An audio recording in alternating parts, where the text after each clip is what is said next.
This move opens lines for the queen and bishop while controlling central squares, laying the foundation for a solid positional game. This move immediately establishes central pawn presence, creating a symmetrical pawn structure and opening lines for development, directly challenging white's initial central claim and leading towards classical queen's pawn opening structures.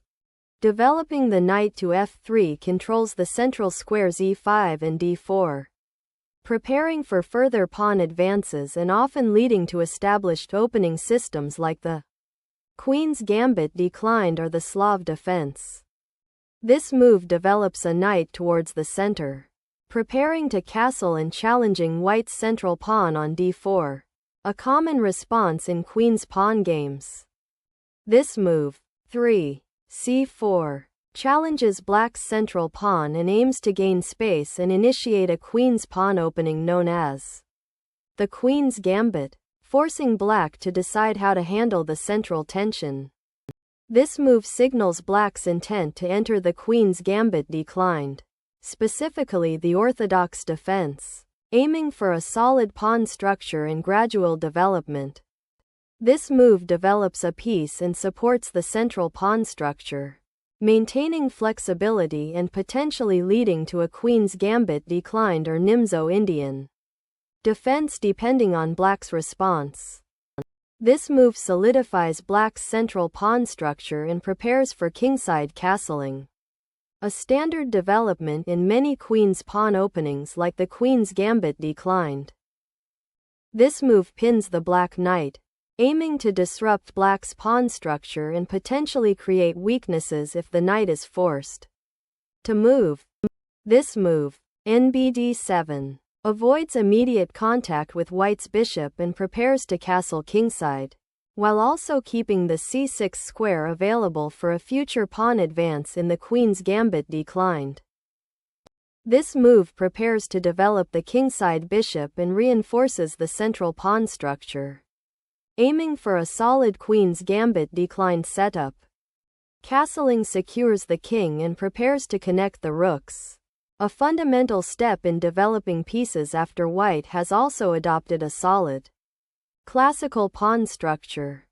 This move prepares to support a central pawn advance or potentially exert pressure along the c-file. This move prepares to solidify the pawn chain, reinforce the d5 pawn, and potentially create a pawn lever with b5 to challenge white's queenside expansion.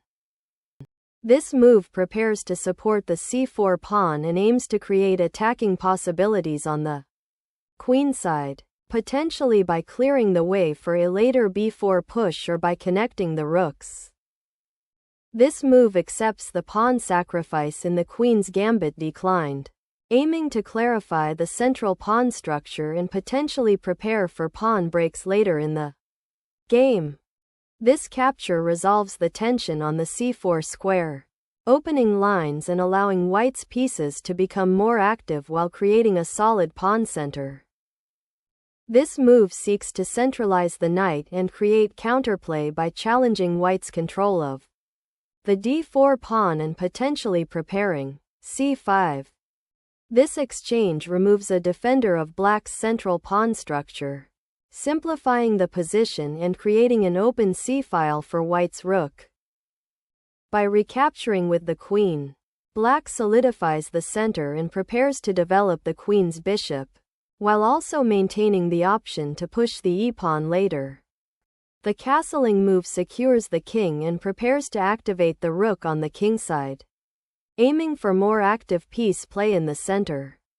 This move prepares to develop the queenside bishop to a more active diagonal, aiming to challenge white's control of the center and potentially create play on the queenside. This move simplifies the position by exchanging knights, aiming to exploit white's potential queen development advantage and prevent black from consolidating their pawn structure after c6 and b6. By recapturing on d5 with the c-pawn, black establishes a solid central pawn structure and opens the c-file for potential counterplay. while white's knight on c3 now lacks support from its pawn counterpart. The bishop retreats to d3 to secure the pawn on c4 and prepare for a potential kingside pawn storm. Advance with f4. This move prevents white's bishop from developing further to g5 and potentially pinning a knight, while also creating a safe square for the king on g7. This move activates the queen to an aggressive central square, preparing to harass black's queenside pieces and potentially infiltrate through the c-file. This move challenges white's queen, forcing it to retreat and allowing black to potentially free its queenside pieces and improve the placement of its rook. This move challenges black's queen, forcing it to move and potentially disrupting black's coordination while white prepares to expand. On the queenside, this move challenges white's advanced queen and prepares to reposition the queen to a more active square on the queenside. This move prevents the queen from accessing the g4 square, offering white a more secure setup and preparing for a potential kingside expansion or reinforcement of the center. The knight returns to its active square, preparing to potentially support a central pawn advance or contest key squares. This move repositions the knight to a strong outpost, preparing to exploit the d5 pawn and control key central squares while potentially preparing an attack on the kingside. Developing the bishop to d7 supports the e6 pawn and prepares to challenge white's active queen by potentially rerouting the knight to a more central square. This move repositions the bishop to a more active diagonal and prepares to support a potential queenside pawn advance while also defending the c2 pawn. The queen retreats to b5, forcing white to defend the a3 pawn and allowing black to maintain pressure on the queenside while preparing for further central expansion. This move aims to gain space on the queenside, challenging black's queen and potentially forcing it to a less active square, while also preventing the pawn push b5. This move is a tactical blunder, as black overlooks the possibility of white's rook on c1 capturing the pawn on b2, leading to a loss of material and an exposed queen. This capture removes black's knight, disrupting their coordination and opening the d-file for white's rook, aiming to exploit the weakened queenside pawn structure. This move activates the rook on the open c-file, contesting white's queen and preparing to challenge white's advanced rook, while also indirectly defending the b2 pawn. The queen aggressively occupies the 7th rank, forcing the black knight to retreat and preparing to exploit the weakened queenside pawn structure. This move recaptures the knight, opening the d-file for black's rook and preparing to contest the central squares with pieces, a necessary step to activate black's forces. This move initiates a tactical sequence, forcing black's king to move and aiming to disrupt black's defensive setup by exploiting the open lines created. The king's desperate flight from the discovered check initiates a challenging endgame where white's active queen and rook pose significant threats against the exposed black monarch. This exchange of queenside pieces resolves the tension and opens the c-file, directly challenging black's rook and aiming to exploit the now exposed black king. After white's sacrificial rook move, recapturing on the c8 square is forced, but it reopens the crucial c-file for white's queen and rook, creating significant attacking potential. This recapture on c8 capitalizes on the king's exposed position after the sacrifice, aiming to simplify into a favorable endgame with a material advantage. The knight repositions to f6, aiming to defend the critical e7 pawn and potentially prepare for counterplay on the kingside in this queenless middle game. This move reactivates white's rook, aiming to exploit the now open c-file and put pressure on black's vulnerable pawn structure. The black queen repositions to b4, aiming to contest the open c-file and potentially create counterplay against white's weakened kingside pawn structure. This move forces black to recapture the pawn, leading to an exchange of queens and simplifying the position into a more favorable endgame for white due to the active rook on the open c-file. The king retreats to safety on g8, re-establishing a more secure defensive setup behind the pawns and preparing for potential threats along the central files. This move forces the black queen away from the vital queenside, preventing it from supporting potential counterplay and preparing to improve white's rook position. On the open c-file, the knight moves to a more active square, preparing to potentially support a pawn advance on the kingside or challenge black's queen. This check forces the black king to a potentially vulnerable square, aiming to exploit the open g-file and create mating threats. This move retreats the king to the only safe square, acknowledging the loss of material and the immediate tactical threats that necessitated the king's earlier foray from safety.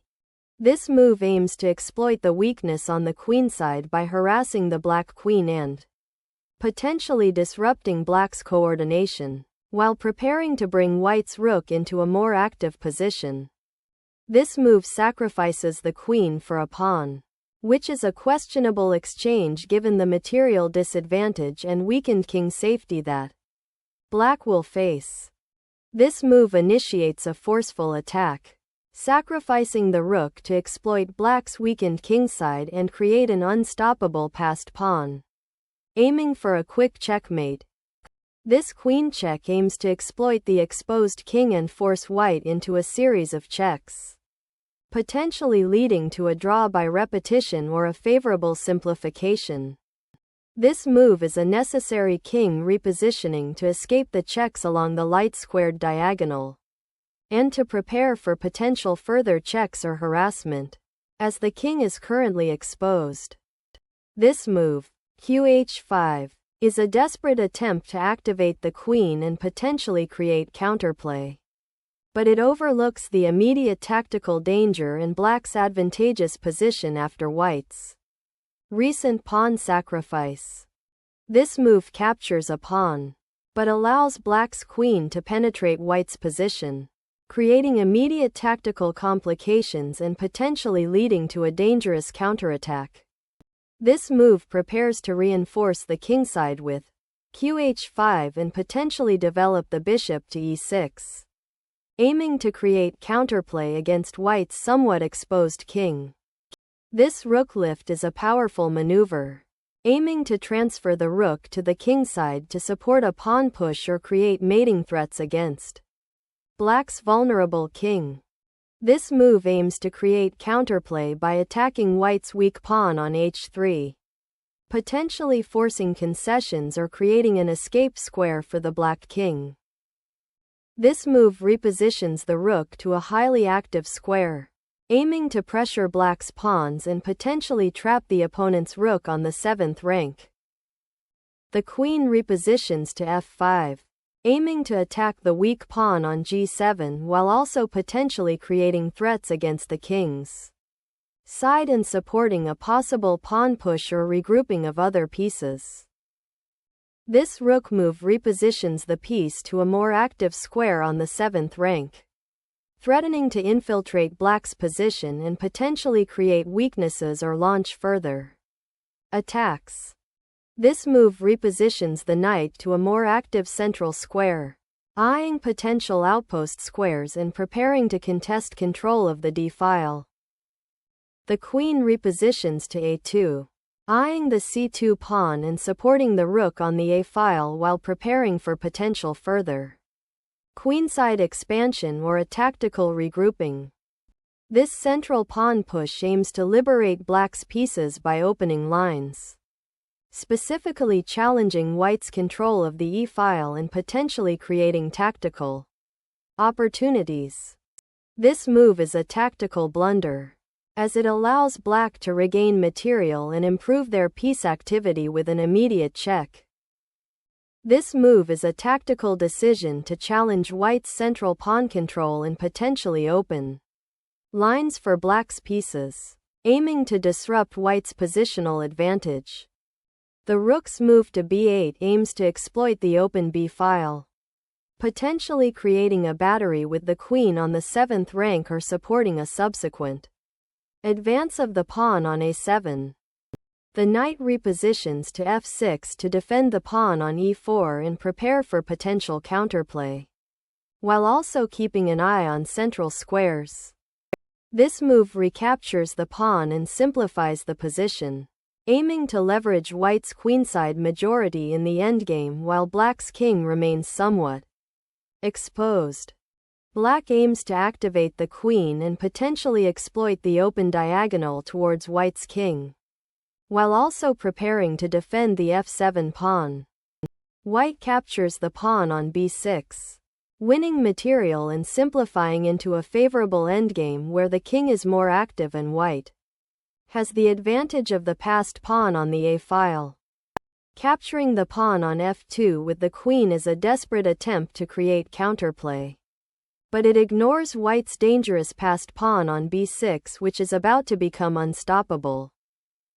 This move forces black's king to move again, gaining another tempo while also clearing the way for the white queen to potentially reposition or support a kingside attack. The king retreats to a safer square behind the pawns, seeking to avoid any immediate tactical threats and preparing for a potential endgame where central king activity might become relevant. This move exploits the current placement of the black king and aims to force a material advantage by either winning the queen or forcing a perpetual check, simplifying the position.